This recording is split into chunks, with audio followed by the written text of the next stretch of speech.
இந்திய சுதந்திர அமுத பெருவிழா இந்திய அரசின் விக்யான் பிரசாத், தமிழ்நாடு அறிவியல் தொழில்நுட்ப மையம் மற்றும் களஞ்சியம் சமூக வானொலி இணைந்து வழங்கும் அறிவோம் அறிவியல்.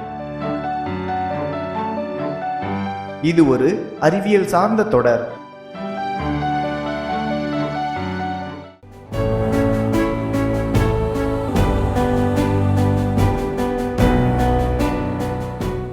கடல் நீர் ஏன் உப்பு கரிக்குது அப்படின்றதான் பார்க்க போகிறோம். அது ஏன்னு தெரியுமா உங்களுக்கு? சரி, நான் சொல்கிறேன். நம்ம நிறைய டைம் பீச்சுக்கு போயிருப்போம். பீச்சுக்கு போயிட்டு அங்கே தண்ணியில் போயிட்டு விளையாண்டுட்ருப்போம். அப்போ தெரியாமல் என்ன பண்ணிடும் அப்படின்னா, தண்ணி கொஞ்சோண்டு வாயில் போயிடும். வாயில் போகும்போது தான் தெரியும், இது என்ன இப்படி உப்பு கரிக்குது. ஸோ அது எதனால, என்ன ரீசன் அப்படின்றத நான் உங்களுக்கு சொல்கிறேன். சரியா? கடல் நீர் உப்பாக இருக்கிறதுக்கு 2 ரீசன் சொல்லலாம். என்னென்ன அப்படின்னா, நிலத்திலிருந்து ஓடி வர தண்ணி இருக்கும் இல்லையா, அது அதில் சேருது. அது ஒன்று மெயின் ரீசனு. இன்னொன்று என்ன அப்படின்னா, கடலோட மேல் பரப்பு. இது 2ம் தான் கடலோட தண்ணி உப்பு கரிக்கிறதுக்கு முக்கிய காரணமாக இருக்குது. அதுக்கு எதிராலன்னு சொல்கிறேன்.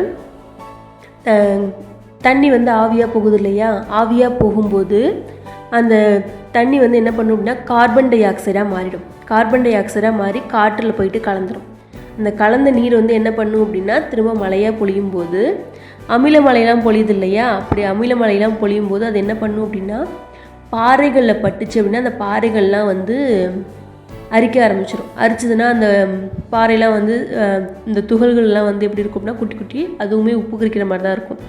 அந்த துகள்கள் தண்ணியில் கலந்து அந்த ஆற்று தண்ணி, ஏரி, குட்டை, குளம் இது மாதிரிலாம் இருக்கும் இல்லையா, அது வழியாக கடந்து கடலை சேருது.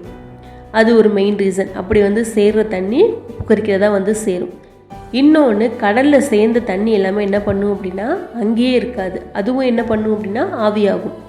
சூரிய ஒளி எல்லா இடத்துலையும் இருக்கு இல்லையா, அங்கேருந்து அது ஆவியாகும்போது நீர் மட்டும்தான் ஆவியாகும். அதில் உள்ள உப்பு என்ன பண்ணிடும் அப்படின்னா கடல்லையே தங்கிடும். அந்த நீர் மட்டும் ஆவியாகும். திரும்ப அதே மாதிரி மழை பொழியும், திரும்ப தண்ணி சேரும். இந்த மாதிரி நீர் மட்டும் என்ன பண்ணும் அப்படின்னா ஆவியாயிட்டே இருக்கும். அதில் உள்ள உப்பு மட்டும் குறையவே குறையாது. திரும்ப திரும்ப அதிலே உப்பு சேர்ந்துட்டே இருக்கிறதுனால அந்த தண்ணி ரொம்ப உவர்ப்பாக இருக்குது. இதுதான் முக்கிய காரணம். தண்ணி ஏன் இப்போ உப்பு கரிக்குதுன்றது தெரிஞ்சுக்கிட்டிங்களா?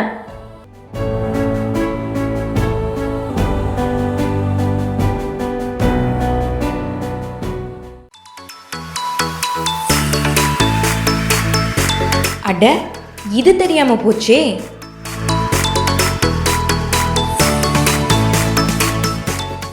ராத்திரி ஆனா மரத்துக்கடியில் தூங்கக்கூடாதுன்னு சொல்றாங்களே, ஒருவேளை இருக்குமோ?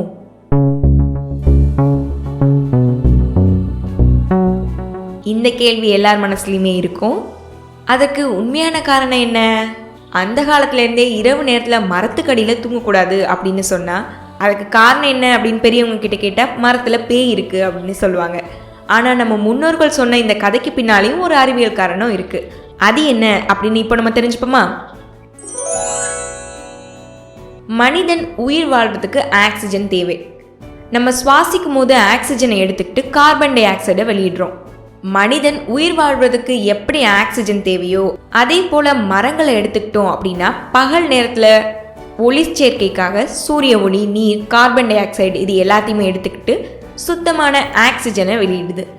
மரங்கள் விடுற அந்த ஆக்சிஜனை நம்ம சுவாசிக்கிறோம். நம்ம சுத்தமான காற்றை உள்வாங்குறோம், அசுத்தமான காற்றை வெளியேற்றுறோம். ஆனால் மரங்கள் அந்த அசுத்த காற்றை உள்வாங்கி சுத்தமான காற்றை நமக்கு தருது. பொதுவாக மரங்கள் 2 விதமாக மூச்சு விடும் அப்படின்னு சொல்லுவாங்க. பகலில் அந்த அசுத்த காற்றான கார்பன் டை ஆக்சைடை உள்வாங்கிக்கிட்டு ஆக்சிஜனை வெளியிடும். அதே போல் இரவு நேரத்தில் ஆக்சிஜனை உள்வாங்கிக்கிட்டு கார்பன் டை ஆக்சைடை வெளியிடும். அந்த வகையில் நம்ம இரவு நேரத்தில் மரத்துக்கடியில் படுத்திருந்தோம் அப்படின்னா நமக்கு போதுமான அளவு ஆக்சிஜன் கிடைக்காது. அந்த நேரத்தில் மரங்கள் வெளியிடுற அந்த கார்பன் டை ஆக்சைடை நம்ம சுவாசிக்கும் போது மூச்சு திணறல் ஏற்படும். இதன் காரணமாக தான் நம்ம இரவு நேரத்தில் மரத்துக்கடியில் தூங்கக்கூடாது அப்படின்னு நம்ம முன்னோர்கள் சொல்லியிருக்காங்க. இதையெல்லாம் நம்பாத சிலர் மரத்தில் பேய் இருக்கு அப்படின்னு சொல்லுவாங்க.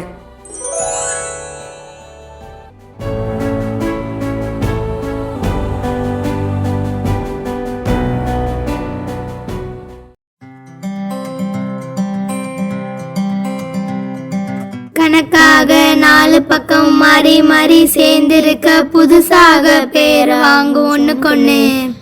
அது நாற்கரத்தின் 7 வகை சொல்லுக்கண்ணு. கணக்காக 4 பக்கம் மாறி மாறி சேர்ந்திருக்க புதுசாக பேர் வாங்கு ஒண்ணுக்கொண்ணு. அது நாற்கரத்தின் 7 வகை சொல்லுக்கண்ணு. 4 பக்கம் சமமானா 4 பக்கம் சமமானா சதுரம்னு பேராகும். 2 பக்கம் சமமானா சொல்லுக்கண்ணு. அது செவ்வகன்னு தெரிஞ்சுக்கணும் சொல்லக்கண்ணு. கணக்காக 4 பக்கம் மாறி மாறி சேர்ந்திருக்க புதுசாக பேர் வாங்கு ஒண்ணுக்கொண்ணு. அது நாற்கரத்தின் 7 வகை சொல்லுக்கண்ணு. எதிரான கோணங்களும் எதிரான பக்கங்களும் இணையாகும் இணைகரத்தின் செல்லக்கண்ணு. இவை சமமான சாய் சதுரம் சொல்லுக்கண்ணு. கணக்காக 4 பக்கம் மாறி மாறி சேர்ந்திருக்க புதுசாக பேர் வாங்கு ஒண்ணுக்கொண்ணு. அது நாற்கரத்தின் 7 வகை சொல்லுக்கண்ணு. இணையான பக்கம் ரெண்டும் உருவான ஓர் வடிவம் சரிவகம் தான் அது பேர் வாங்கும் செல்லக்கண்ணு. இதில் 2 வகை இருக்குதுன்னு சொல்லுக்கண்ணு. கணக்காக 4 பக்கம் மாறி மாறி சேர்ந்திருக்க புதுசாக பேர் வாங்கு ஒண்ணுக்கொண்ணு. அது நாற்கரத்தின் 7 வகை சொல்லுக்கண்ணு. இது சதுரத்தோடு செவ்வகம் தான் இணைகரமும் சாய் சதுரம் சரிவகத்தில் 2 வகை சொல்லுக்கண்ணு. இது நாற்கரத்தின் குடும்பம்னு சொல்லுக்கண்ணு. அட கணக்காக 4 பக்கம் மாறி மாறி சேர்ந்திருக்க புதுசாக பேர் வாங்கு ஒண்ணுக்கொண்ணு. அது நாற்கரத்தின் 7 வகை சொல்லுக்கண்ணு.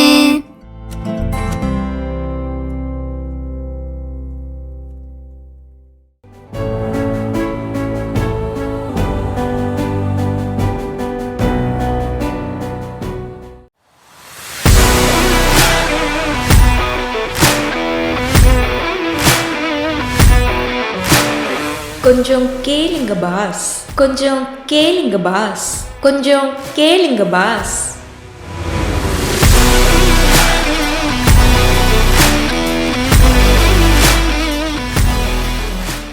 இன்னைக்கு கொஞ்சம் கேளுங்க பாஸ் பகுதியில் என்ன தெரிஞ்சுக்க போகிறோம் அப்படின்னா, செல்ஃபோனை நீங்கள் அதிகம் பயன்படுத்துகிறீங்களா? அப்போது உங்களுடைய உடல் நலத்தை நம்ம பாதுகாத்துக்கிறதுக்கான டிப்ஸ் தான் இது. உலகோட எந்த மூலையில் இருந்தாலும் அனைத்து தகவலையும் பெறுறதுக்கு இந்த மொபைல் ஃபோன் ரொம்பவே உதவியாக இருக்குது. இதில் உள்ள கணக்கில் அடங்காத வசதிகளால் உலகம் முழுவதும் உள்ள பயனாளர்களோட எண்ணிக்கை நாளுக்கு நாள் அதிகரிச்சுக்கிட்டே போகுது அப்படின்னே சொல்லலாம்.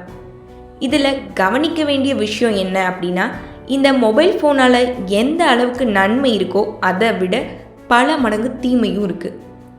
தீமைகளில் முக்கியமானது இதோட கதிர்வீச்சு தான். இந்த கதிர்வீச்சால் நம்ம மூளை செயலிழக்கும் அபாயம் நிறையவே இருக்குது.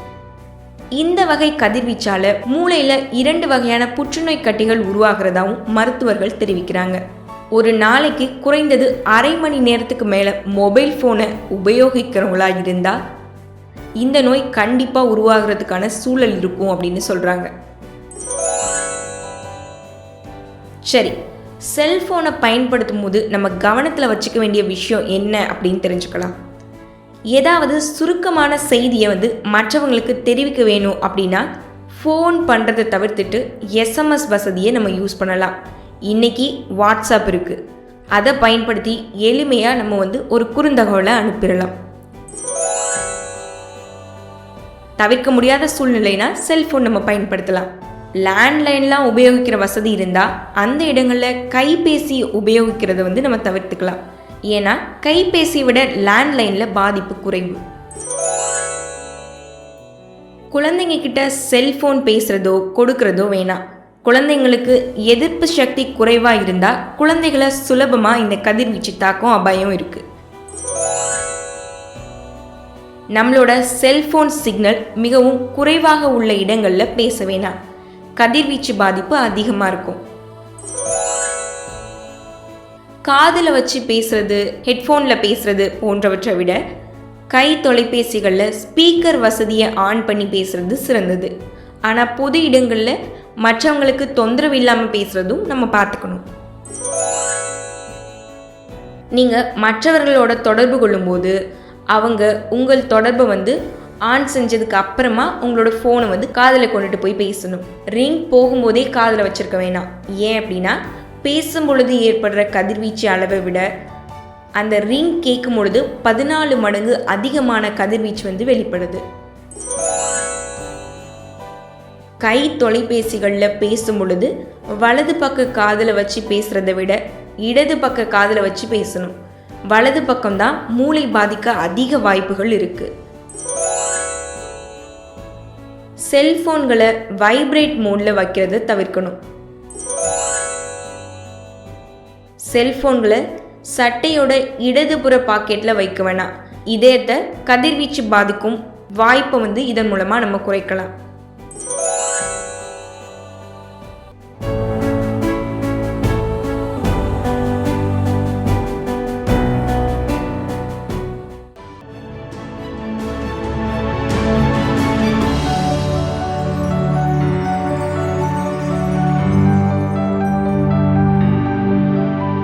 என்ன நேயர்களே, தொடர்ந்து இந்த நிகழ்ச்சியை கேளுங்கள்.